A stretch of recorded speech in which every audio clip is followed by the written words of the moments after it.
chope ces infos via la NASA. C'est pas PPDA, c'est pas Chazal. Tu crois que tu sais mais tu sais pas. Poto c'est les actus de PA. Les amis, on va commencer, je vais vous raconter une petite histoire. L'histoire d'une boisson qui ne cesse de faire parler d'elle outre-Atlantique. Et oui, ça devient de plus en plus difficile à trouver. Une bouteille de couleur verte. Une bouteille justement Mountain Dew. c'est de l'alcool. Peut-être Tout simplement la chartreuse. La chartreuse, donc un alcool, on en parle, hein, qui tabasse quand même bien. Donc attention, super, hein. 55%. Ouais, mais quand même, on vous le recommande. C'est On vous embrasse à la maison. l'enfer. Je vais devoir faire. On vous embrasse, hein, mais avec modération. Alors, la phrase vraiment cauchemar, mais faites attention. Mais si je vous en parle justement, c'est parce que déjà, ça a quand même une histoire assez fascinante, je dois vous le dire, un peu digne d'un film, parce que c'est vrai qu'on entend souvent la recette Coca-Cola qui est secrète, etc., le truc à jamais leak. Honnêtement, dans le monastère des Chartreux, il se passe quand même pas mal de choses. Ça a commencé, non mais c'est un vrai truc, ça a commencé en 1084. Déjà, honnêtement, on pourrait tourner un beau petit film, hein. Regarde un peu le décor. C'est des religieux en quête de spiritualité et de silence. Voilà, au final, des gens un peu comme toi, Poulpe, voilà, ni plus ni moins. Ils se sont installés là-bas dans le but de partir dans une retraite, loin de tout, dans l'isolement donc le plus complet. Ni plus ni moins. Cet isolement, donc, c'est vivre en autarcie, créer justement ses propres produits, les consommer, etc. Et ils se sont dit, dans tout ça, on va se faire un petit digestif à base de plantes qui, au début, c'est pas hyper transcendant. Tu vois, c'est sympa parce qu'ils sont un peu. Juste pour se mettre bien, quoi. On est en 1200, quoi. Donc, là. je pense qu'au final, ça boit un peu ce qu'il y a. Puis, un beau jour de 1605, François Hannibal, donc le duc d'Estrée, maréchal Un prénom qui donne pas envie Eh, pour un apéro. il arrive tout droit de Paris. Objet. Je suis à Voiron, bonjour les moines. Bon, après, j'ai plus rien. Mais du coup, il arrive avec une recette beaucoup plus complexe, plus élaborée, etc. Il appelle ça donc l'élixir de longue vie, quand même. Donc, tu te dis, bon, vas-y, on va sûrement un peu Un poil l'écouter. racoleur, peut-être. La promotion derrière de se dire jeunesse éternelle, tu te dis, dis-moi en plus.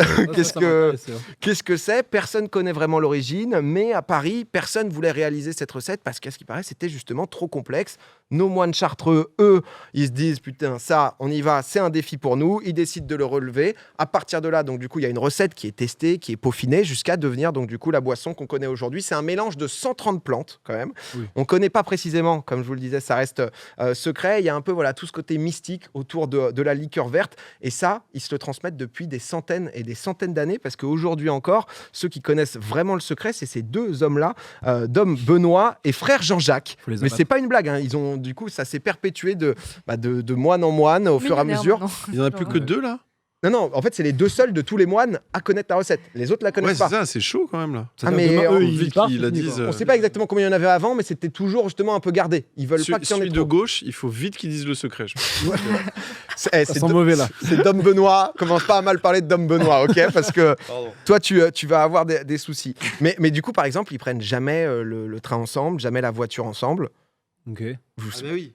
Au cas où il meurt. Un accident, c'est mort. Il y a plus de chartreuse. Ah ouais. Tout va très vite, donc à chaque fois, c'est un vrai truc. Le Covid, comment ils ont dû flipper le coup de presse du Covid. Je pense que ça s'est noté le truc, ça a mis dans un petit coffre au cas où, tu vois, on sait jamais. Le truc, c'est que forcément, c'est quand même un alcool qui fascine, du coup, parce que ça a toute une histoire, etc. Il y a une part de mystère, de légende qui joue un peu. Tu te dis, ok, bon, il y a surtout les 55% en plus le goût quand même qui changement d'ambiance, hein, clairement, faut se le dire. Et du coup, ça a fait bondir donc les ventes de ces dernières années et surtout aux États-Unis. Le digestif produit par des moines qui ont fait un vœu de silence. D'un point de vue marketing, etc. Ça doit être horrible comment ils le prononcent. La chartreuse. Chartreuse. Il y a un côté un peu sexy, un peu sympa. Déjà, il y a le côté français, plus le storytelling. Le moine qui a fait vœu de silence, je pense que ça achète fort. Mais en plus, voilà, milieu des montagnes des Alpes et tout, tu vois, quand même, c'est tout un truc. Il y a eu aussi des refs culturels, je crois, dans un Tarantino, dans Boulevard de la Mort, tu vois, Chartreuse, la seule liqueur si bonne, etc. Donc, ils ont commencé à en mettre de plus en plus dans les différents cocktails, etc. Au point où c'est désormais la liqueur la plus vendue au monde. quand même, Ouais. parce que les moines, je crois avant ils avaient une seule usine, entre guillemets, un seul endroit, ils en ont un deuxième. Ils font quand même 1,5 million de bouteilles écoulées chaque année. C'est quand même, ça rigole pas du tout. Je vois dans le chat, ça se visite. En effet, le monastère, il se visite, hein, pour ceux qui sont dans la région. C'est en Isère, c'est à Voiron. T'as le musée, en gros, juste à côté du monastère. Pas le monastère malheureux. Ouais, bah, lui, c'est chez lui. Hein. C'est, si tu veux, Clément, frère Jacques et son oncle. Donc, Je les ai déjà vus tous les deux ensemble et c'est extrêmement rare, d'accord? Oh. Ah oui, d'accord. Peut-être C'était des Il a le moment pas soutiré le truc, quoi. La vraiment. vie de ma mère, c'était le moment soirée. d'avoir un truc là. Non, mais du coup, pour revenir sur le business de ces gens, non, mais 30 millions du coup de chiffre d'affaires. Des fois, rien dire, ça paye. Hein. Tu parles pas, ça. Honnêtement, T'as besoin de faire des tonnes, tu vois. les mecs aux États-Unis, c'est carrément une seule bouteille par personne pour éviter les pénuries, etc. C'est Ah genre, ouais. c'est le PQ quand nous on est en galère, quoi. Ouais, Si tu veux, il y a des annonces. Après, un peu. franchement, c'est celui avec de la chartreuse, ça fait hyper. Moi, j'ai essayé, ça pique de ouf. Quoi. Il y a 2 bouteilles qui ont été vendues des grands crus. 36 000 $ aux enchères, tu vois. Donc après la Oh. bouteille, tu vois, elle a toute une ambiance et tout. Mais c'est vrai que voilà, il y a tout ça qui s'est créé autour. C'est pas prêt de s'arrêter puisque la recette elle est secrète. Elle a pas besoin d'être brevetée, etc. Donc il y a personne qui peut reproduire, tu vois, Ouais. ou peut le faire, mais ça va pas être exactement le même goût. Ça va jamais tomber dans le domaine public comme il y a pas de brevet. Donc du coup ça continue pour eux. On se dit bah forcément les mecs, est-ce que c'est pas devenu des businessmen, etc. Non, eux ils se sont dit. Écoutez, On mourra en même temps que nous, quoi. on va pas augmenter la production, on va ça justement va. conserver l'essence de la chartreuse, on On va va. monter les Pour prices. le prix. Alors, mais honnêtement, ils ont écrit une lettre à leur gros client qui est vraiment. Elle est belle, tu vois. En 2021, les moines chartreux ont décidé de ne pas augmenter la production de liqueurs. Ils limitent la production afin de se concentrer sur leur objectif principal, protéger la vie monastique et dévouer leur temps à la solitude et à la prière. Ils sont restés dans leur... C'est pas l'objectif de base, quoi. C'est ça, c'est le mojo. Ouais, il y a quand même une DA de base, quoi. Les moines n'ont pas envie de produire plus qu'ils ne souhaitent. Fabriquer des millions de caisses supplémentaires n'a aucun sens dans le contexte environnemental actuel et aura un impact négatif sur la planète à très court terme. La classe, tout simplement. Ouais. Les moines, tu vois, ils sont là. Il y a carrément... parce que, bon, alors t'as les moines et tout, mais c'est vrai qu'il y a aussi justement le dirigeant de la société, parce que je m'étonne Ouais. que le truc brasse, qui a expliqué justement que la chartreuse, ils veulent... Alors, à voir à quel point c'est possible et tout, mais d'ici 2025, faites gaffe les gars, ça se rapproche quand même vite, exporter en bateau à voile aux États-Unis les caisses de Voile. chartreuse. Ah ouais. Ça arrivera pas super vite. Oh, le quoi. challenge. Ouais, c'est Green Energy, quoi. c'est ça. Mais en tout cas, ils sont dans bien. ce mood de A à Z, alors que c'est la liqueur la plus vendue au monde quand même. Ouais, tu ils vois, pourraient donc, en abuser et let's go. Ils veulent garder le secret, garder justement cette histoire. Et c'est vrai que je trouve ça beau par rapport Non, à. c'est tout cool, ce mais qu'on moi fait. la question que je me pose, c'est du coup, parce qu'à la base, quand ils l'ont fait, je pense qu'ils avaient gagné de l'argent, même ça remontait un peu, ils l'avaient réinvesti dans le monastère. On sait un peu où Parce que cet quand on voit argent-là. comment ils en ils font. s'habillent, c'est vrai qu'on sait pas où Frère- le mettre. frère- Non, mais Frère Jean-Jacques a tout mis dans le bitcoin.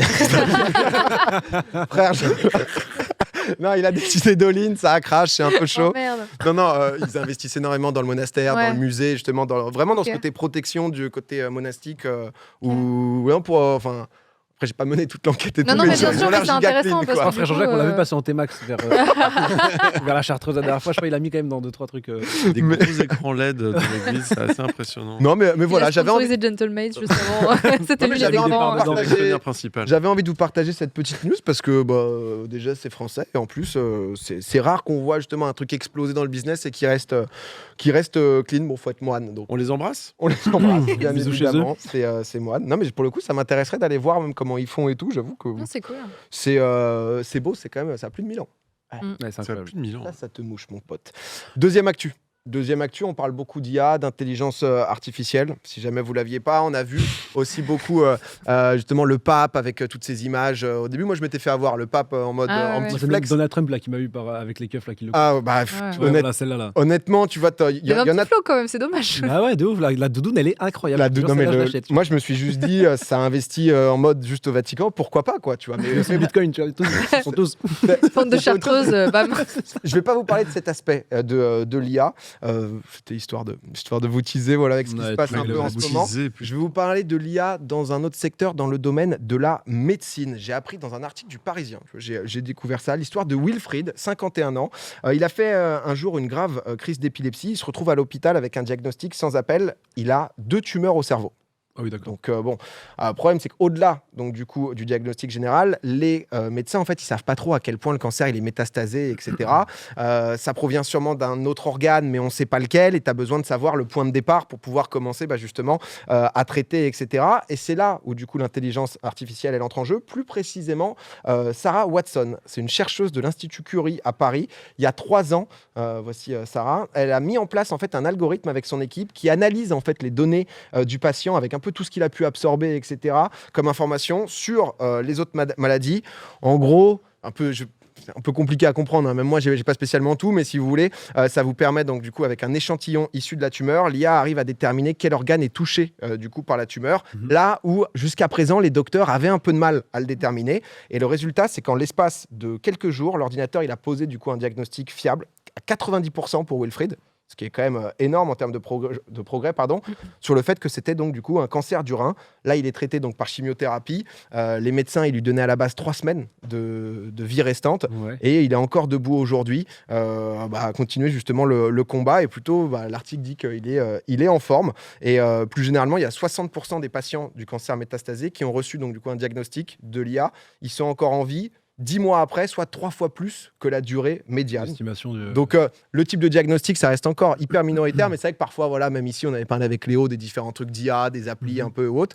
Mais c'est vrai que d'un point de vue concret sur la médecine, etc., alors, tout n'est pas encore parfait, mais les avancées possibles de ce que ça permet, justement, tout simplement, c'est en train de sauver des vies. GG Sarah, parce que Sarah, incroyable. Gros boulot, Sarah. Hein. Ouais, Sarah, sacrée bosseuse. Je peux avoir du GG dans le chat pour Sarah, s'il vous plaît. Un max de cœur pour Sarah. Non, mais c'est vrai, parce que parfois, à chaque fois, on voit juste les mecs en mode qui deviennent milliardaires avec l'IA et tout. Il y a quand même des avancées où tu te dis, putain. Surtout si ça permet de le détecter plus tôt, parce que là, actuellement, il est à un stade avancé, mais si demain, en fait, il développe ça pour un truc un peu où les gens vont faire une espèce de dépistage, si tu veux, ça peut être hyper intéressant. Hein. Non, mais clairement, remonter directement à la source, etc. En tout cas, ça progresse là-dessus. J'ai une petite troisième actu. Je vous la fais comme ça. Je vous l'envoie. T'es généreux. Celle-là, en plaisir. Celle-là, juste parce que voilà. Non, t'en rate pas. Allez, je vous la donne. Allez, si vous avez envie. Arrêtez comme ça de me réclamer. On va en Corée, du coup. On va en Corée. C'est fou, toujours à m'en demander plus. Là, ça non-stop, quoi. J'ai compris en Corrèze. J'ai vu le drapeau. Je fais. Non, tu t'es trompé. Non, c'est un truc là qui est sorti. C'est vrai qui est assez fou. C'est la Corée du Sud où il y a une nouvelle allocation qui a été mise en place pour les jeunes de 9 à 24 ans. Est-ce que vous avez entendu parler de ça ou pas ? Pas du tout. Tout simplement 450 € par mois à une condition pour ces jeunes. Qu'est-ce qu'ils doivent faire ? Le breakdance. Non. C'est exactement ça. En préparation des JO. Non, tout simplement sortir en fait de chez soi. Parce qu'ils se sont rendus compte dans le pays, il y a 350 000 citoyens qui sont considérés comme isolés. En fait, c'est un phénomène qui s'appelle le hikikomori, qui vient du Japon à la base, où au Japon, ils considèrent qu'il y a environ 1 500 000 personnes justement dans ce cas-là. Il y a plusieurs raisons à ça, mais parfois c'est la pression sociétale, parfois par rapport justement à ça crée une certaine... En gros, c'est des gens qui ne bougent pas de chez eux, quoi. En fait, ils se reclusent même chez eux, justement, soit par honte d'être dehors, de se présenter. Il y a pas mal de facteurs, mais c'est un vrai syndrome, justement, qui est étudié et qui se développe de plus en plus dans certains pays asiatiques, mais pas que. Hein. En France, parfois, on en entend parler et tout. C'est un truc qui touche dans le monde. Santé mentale aussi, forcément, chez les jeunes, etc. Alors, on ne sait pas encore l'aide exactement ce qu'elle va apporter, parce que c'est vrai qu'on se dit, 450 balles par mois, qu'est-ce que je dois faire ? Je suis allé à la boulangerie. Est-ce que ça va faire vivre le commerce, en vrai. Mais même, est-ce que c'est la solution de les payer ? Parce que s'ils sont comme ça, c'est qu'il y a un trouble quelque part, un truc qui vivent mal. Parce que tu prends 450 balles que ça va forcément mieux. En fait, alors ça c'était le gros truc. On n'a pas exactement tous les détails parce que c'est le ministre coréen qui a déclaré ça, une aide. En fait, ils veulent faire tout un programme justement qui aussi qui permet de réapprendre en fait à sortir. C'est aussi justement avec des dépenses dehors parce que les 450 balles, t'es pas en mode let's go du gros skin. On est parti. Mais justement voilà pour essayer un peu d'aller affronter le monde de dehors pour réhabituer les jeunes, etc. Et c'est vrai que pas mal de soucis en Corée, mais il y a un souci de fécondité, notamment parce qu'il y a une certaine crise démographique quand même dans le pays. Exactement, tu as résumé ça, mais à merveille. Ouais, mais te prends pas la tête. Hein. Le nombre de naissances par femme, c'est 0,78. À l'heure actuelle, il y a... Même pas un ? Non, 249 000 naissances. Pas une femme. Une femme. C'est vraiment la... Non, mais 249 000 naissances pour 372 000 décès. Et nous, en France, là, on va sur la. Ouais, nous, Est-ce c'est que c'est- 1,8, tu vois, le taux de fécondité en France, tu vois. C'est lié au fait aussi qu'il y a moins de femmes, parce que un peu comme justement en Chine, à un moment donné, tu sais, il y avait la politique de l'enfant unique ou pas du tout Alors, pour la Corée, j'avoue que je sais pas à quel point, Ok. parce qu'il y a aussi des thématiques qui, y compris Ouais, Omori aussi, qui font partie de le suicide chez les jeunes, etc. Donc, très lié à la santé mentale. Ensuite, mais c'est tout ce truc, justement, aussi pression sociétale, comme je disais, tu vois, lié au statut, lié à tout ça, lié à la pression de la famille aussi. Mais c'est vrai qu'il y a beaucoup de points qui développent, on va dire, ce syndrome. Et c'est vrai que j'avais vu ça, je cherchais plus d'infos Ouais. tu sais, pour dire, Je ok. savais pas. Mais en tout cas, ils essayent de résoudre ça, quoi. Le point positif, c'est peut-être qu'avec cet argent-là, on ne sait pas trop comment ça se passe au niveau médical là-bas, parce que nous, on a des aides en France, tu vois, mais peut-être qu'avec cet argent-là, ça leur permettrait, je sais pas, d'aller voir des médecins, des psychologues ou quoi que ce soit. Donc ça peut être aussi une avancée là-dessus. Hein. Bah, petit à petit, quoi. Donc, pas du tout, c'est la pression de la société et le vieillissement de la population. Ouais, mais enfin, il n'y a jamais genre un seul facteur qui fait non, que ça- 0,7. Du c'est, coup, c'est ça. on est juste vieux, voilà. C'est pas mal, généralement, de facteurs. Écoutez, voici. Je suis content de vous l'avoir donné, la troisième, parce que... Nous aussi, on est Je me suis ravis. dit, Jill, si ça me fait chier, je t'ai fait péter des objets et tout. Si tu dors mal sans cette petite info coréenne, Non, mais tu sais, genre, savoir que ça baise moins en Corée, Ouais. ça m'aurait fait chier de pas l'avoir celle-là, tu vois. ça te. Bah, Vraiment content de l'avoir. Ça rassure tout le monde, tu vois. Ça rassure, tu vois. le Quoi pays avec le taux le plus élevé de fécondité, c'est Le Brésil. 6,6. C'est énorme par rapport C'est à pas la l'Inde France. C'est La le France, Niger. c'est 1,8. Ah, Le ah oui. Niger. Ah ouais, c'est. Ça baisse fort. Ah oui, là, c'est Ah oui, là, c'est massif. Là, C'est un métier passion, c'est quasiment. tout simplement. quasiment. Ça régale. Voilà, Ouais, ça, ouais, ça, ouais. ça distribue. C'est vrai que 6,6, c'est solide quand même. C'est brunch tous les jours. Ah bah, c'est un rythme à tenir. On va dire, voilà. c'est-